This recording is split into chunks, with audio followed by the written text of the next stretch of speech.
Thank you all very much, and thank the Institute of Cultural Policy for inviting me to speak. It's my honor and pleasure to be here this evening. I certainly want to welcome you to Washington, D.C. as a native fourth-generation Washingtonian who grew up not too far from here, like actually right over the hill in a community called Eckington.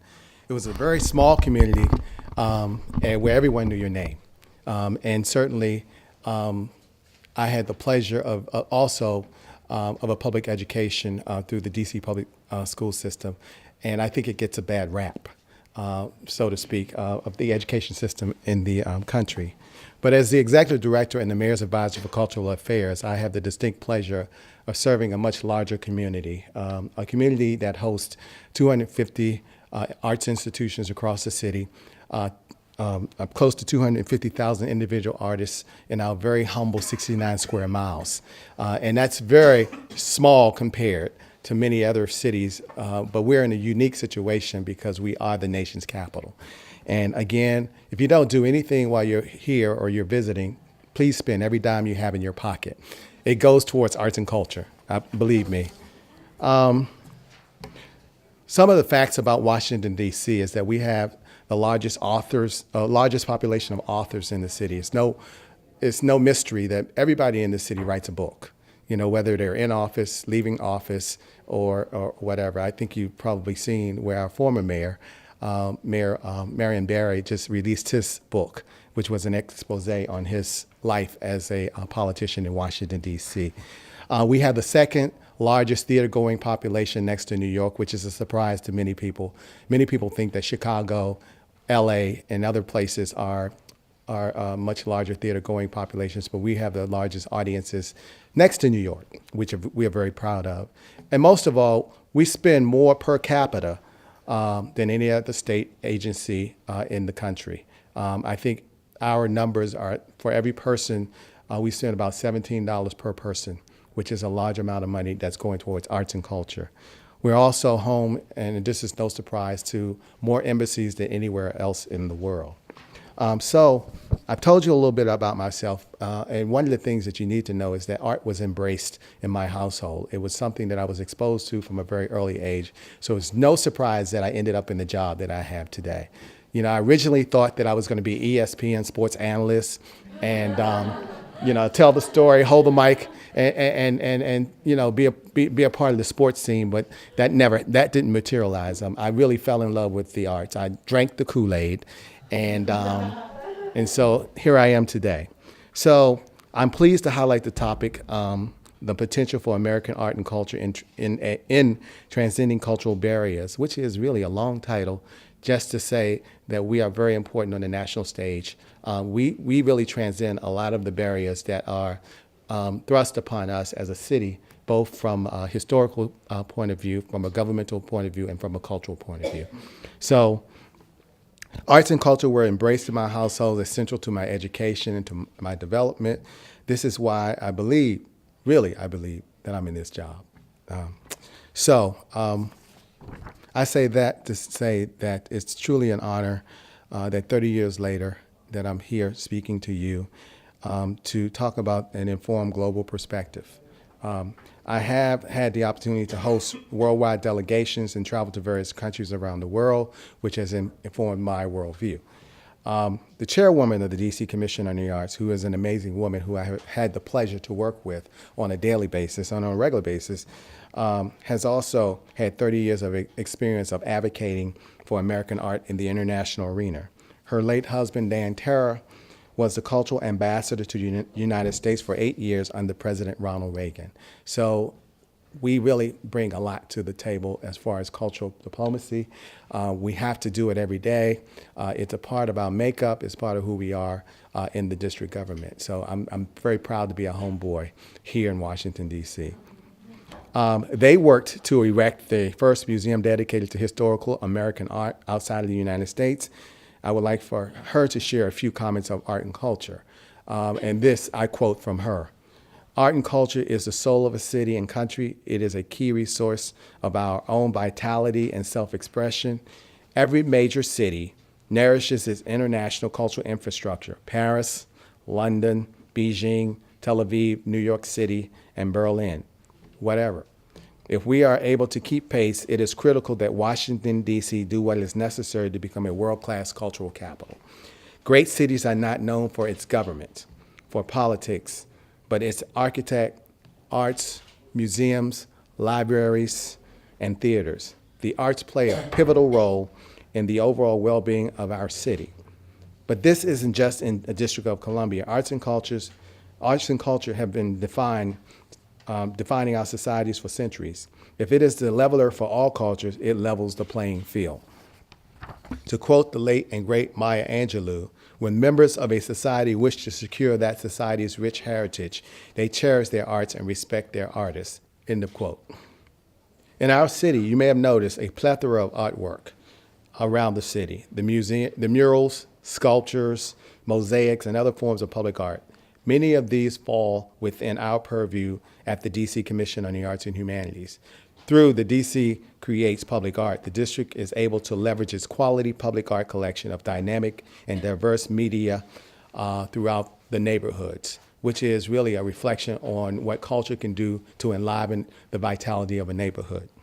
The work nurtures communities and fosters creative placemaking through vibrant reflections in art and design. You may have also noticed the many construction cranes in the air, a metaphor of the boom that is taking place throughout our neighborhoods. At last count, we have 88 that are attributing to the development projects throughout the city, which is no small feat, that we are really in an enviable position than any other jurisdiction in the country, that our economic figures are going up where other folks are falling on harder economic times. And we really are experiencing a boom in the city financially, and we're very pleased that the current administration, which is the One City administration under Mayor Gray, has really invested in the arts as a part of his ongoing mantra. All of this, public arts, culture, and development makes Washington, D.C. a most exhilarating place to live, work, and play. At the Arts Commission, we provide grants, programs, and educational activities that encourage diverse artistic expression and learning opportunities so that all District of Columbia residents and visitors can experience the rich culture of our city. A very lofty goal indeed, but attainable. The Arts Commission is housed within the city government under the cluster of the Deputy Mayor for Planning and Economic Development, thus demonstrating the city's vision for the arts and humanities as central to the district's economic vitality. This past year, the Arts Commission awarded approximately $14 million in grants directly to artists and arts organizations. 80% of our annual budget goes right out the door. We're very proud of that fact. According to the latest statistics from Americans for the Arts, the nonprofit arts and culture industry generates over $1.1 billion annually to the local economy, a fact that we relish as central to fulfilling our mission in an ever-changing world. In an uncertain economy, grant funds are essential to supporting the growing needs of our arts and humanities community and provides the residents opportunity to share in the rich cultural offerings of the district. As a city, most people would associate Washington, D.C. as the seat of national power and decision-making. Is that correct, right? Yes, we are home to the President of the United States, the U.S. Congress, and the Supreme Court, but we hold dearly a culturally enriched society in which we're very proud of. As well as respected politician, as well as a well-respected political figure, and lover of the arts and humanities, President John F. Kennedy once said, "If art is to flourish, the roots of our culture, society must set the artist free to follow his vision wherever it takes him." The White House was brimming with musicians and poets alike during his administration. He created the position of the Special Consultant on the Arts in 1962, and his successor, President Lyndon Baines Johnson, would establish the National Endowment for the Arts and Humanities shortly after his death in 1965. Was he a visionary or prophet? I would contend that he was both. With the establishment of the National Endowment for the Arts and the National Endowment for the Humanities, Washington, D.C. became the center of the nation's intersection of art and politics. Today, this intersection is still prevalent. Though not a purely artistic entity, the American State Department, Bureau of Education and Cultural Affairs, housed on C Street in Northwest Washington, instituted the One Beat Exchange Program.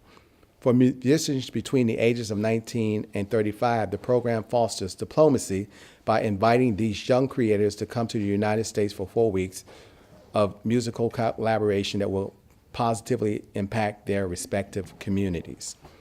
Flash forward to DC in 2014, we are a unique city with an ever-changing demographic. Our population of 640,000 residents and students, which is home to many natives and students, as well as 1,300 new residents and workers per month. An astounding fact. That's 1,300 new residents per month that the Washington, D.C. is experiencing.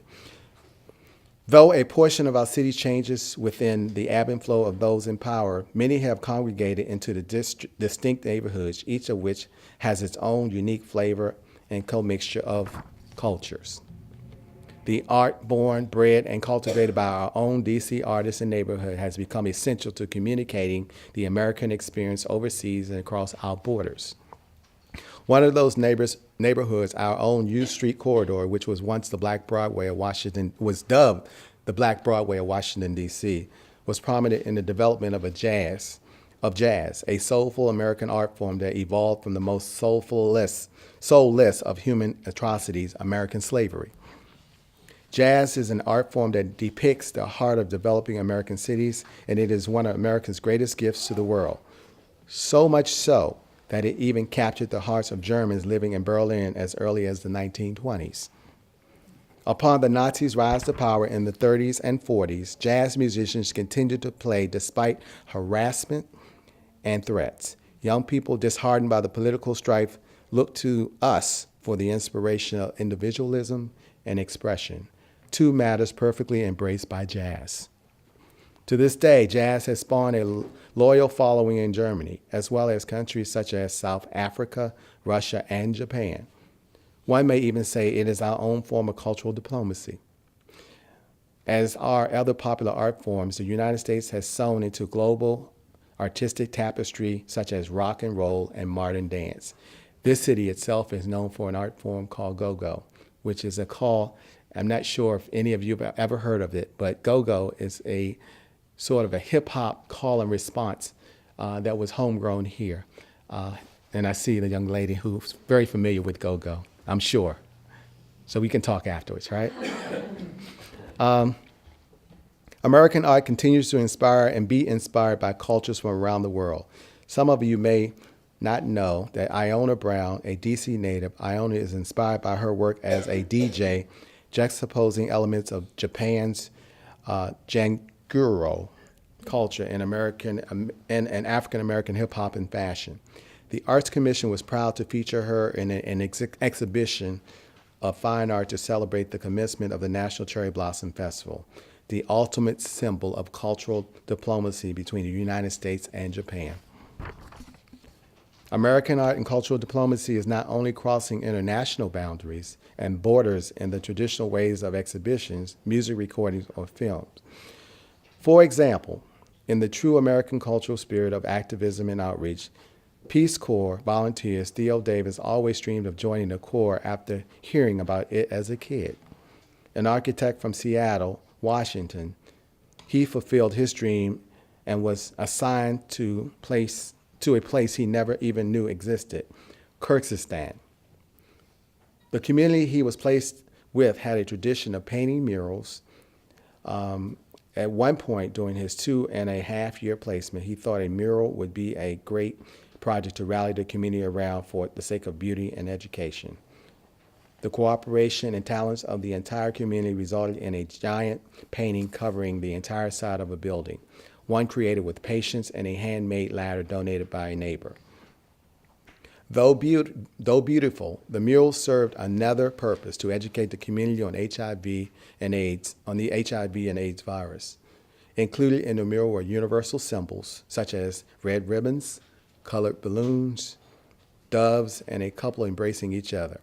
They were all used to convey the message, life is wonderful. This message was written in Russian on the mural by a young man named Ilya, a graffiti artist. Graffiti art is often associated with the American hip-hop culture. Theo notes, however, that young people in America are not so different from Ilya. Transcendent art finds its way to all corners of the world. Theo also says, it can be difficult to speak a new language. The great thing about our mural is that even if you didn't know what all the words said, the pictures alone tell so much. As I approach the end of my address, I reflect on the subject, the potential for American art and the culture in transcending cultural barriers. Chairwoman of the D.C. Commission on the Arts and Humanities, Judith Turr, reminds us that the arts have a great effect and continued potential to transcend cultural barriers. As she references the late John F. Kennedy in his address, I am certain that after the dust centuries, and this is a quote, I am certain that after the dust of centuries have passed over our cities, we too will be remembered not only for our victories or defeats in battles or in politics, but for our contributions to the human spirit. The arts are that contribution to our human existence. This is the work in which we are engaged now and in the future. Thank you.